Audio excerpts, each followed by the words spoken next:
حج په 5 ورځو کې کیږي. ما تاسو ته اولنۍ ورځ واضحه کړه. نن د حج 2مه ورځ ده. تاسو به د حج په 2مه ورځ باندې څه کوئ دا هم زه تاسو ته وایم.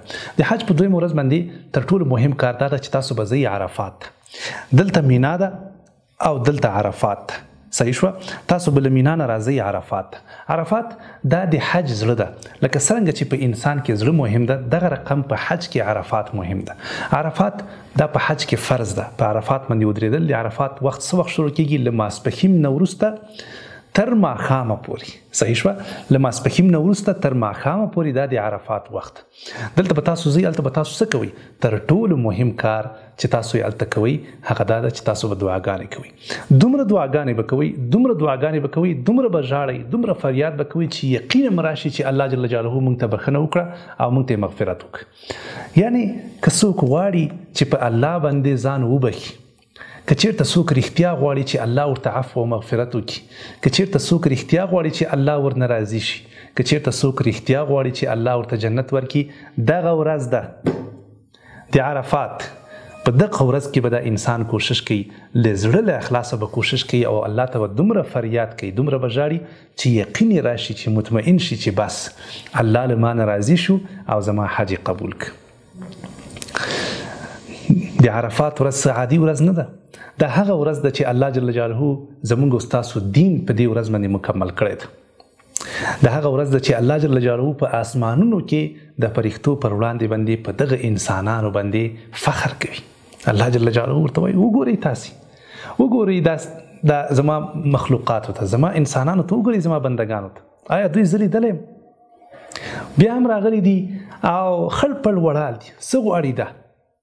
الله جل جلاله فخر کوي په دې انسانانو باندې، د دوی په فریاد باندې، د دوی په عاجزي باندې، د دوی په دعاګانو باندې. نو که ته چېرته رښتیا غواړې چې الله تا ته بښنه وکړي، دغه ورځ غنیمت وګڼه او دومره قیمتي ورځ ده چې ستا په ژوند کې کیدای شي دومره مهمه ورځ بیا را نه شي. الله جل جلاله ته د زړه له اخلاصه وژاړئ، فریاد وکړئ، چغې ووهئ، له خیمو نه راوځئ، د باندې په هر ځای کې د زړه له اخلاصه سجدې ولګوئ الله ته، تر څو الله جل جلاله تاسو ته عفو او مغفرت وکړي او دا حج مو قبول کړي. دا مهمترین کار ده د حج په 2مه ورځ باندې. بیا تاسو چې کله ماښام شي، له ماښام نه مخکې به نه راوځئ.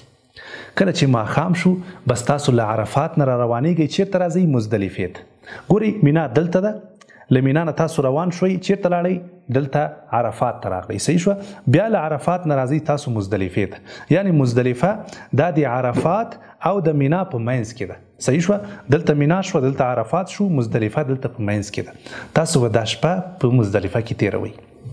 ماښام چې څنګه هلته داخل شو ټول خلک را روانېږي، تاسو به هم را روان شئ، راځئ به مزدلفې ته. په لاره باندې به لمونځ نه کوئ د ماښام. هېڅ خبره نشته چې څومره هم ناوخته شو پروا نه کوئ. تاسو به د ماښام او د ماخوستن لمونځ چې کله راورسېدئ مزدلفې ته عقل ته به وکړئ. دا شریعت کې دا حکم ده په حج کې چې تاسو به د ماښام او د ماخوستن لمونځ یو ځای په مزدلفه کې کوئ. مزدلفه کې چې لمونځ وکړئ هلته به تاسو 80 دانې تیږې له ځان سره راغونډې کړئ. یو بوتل پیدا کړئ د اوبو یا څه شي، ځان سره 80 دانې وړې تیږې د لوبیا د دانې په اندازه باندې به تاسو راغونډې کړئ او دلته به تاسو انشاءالله شپه تېره کړئ. په مزدلفه کې به تاسو الله جل جلاله ته عاجزي وکړئ او اذکار دعاګانې مه هېروئ. دا بهترینه شپه ده. یو عجیبه منظر وي والله چې تاسو یې وګورئ، د قیامت منظر تاسو ته در یادوي. ټول انسانان په یو لباس، په یو منظر او په یو شکل کې ولاړ دي او ټول د الله جل جلاله عفو او مغفرت غواړي. تاسو به په مزدلفه کې پاتې شئ. تکبیر، تحلیل، دعاګانې، اذکار، استغفار، تواضع او عاجزي به ډیره کوئ. شپه به په مزدلفه کې تېره کړئ. دا شوه ستاسو 2 ورځې د حج، 2 ورځې ستاسو بشپړ شوې. خو یو خبره چې رانه پاتې نه شي هغه دا ده چې مریضان او کمزوري خلک، کوم چې څوک مریضان دي یا معیوبین دي، وضعیت خرابه ده یا مریضان دي، هغوی کولی شي چې نیمه شپه په مزدلفه کې تېره کړي. له نیمې شپې نه وروسته کولی شي چې حرکت وکړي، بیرته لاړ شي مینا ته او یا شیطانان وولي. کولی شي چې خپلو خیمو ته هم لاړ شي او کولی شي چې شیطانان هم وولي. شیطانان په مینا کې دي. صحیح ده که نه؟ نو هغه څوک چې روغ جوړ دي، سلامت دي، هغوی به ټوله شپه په مزدلفه کې تېروي.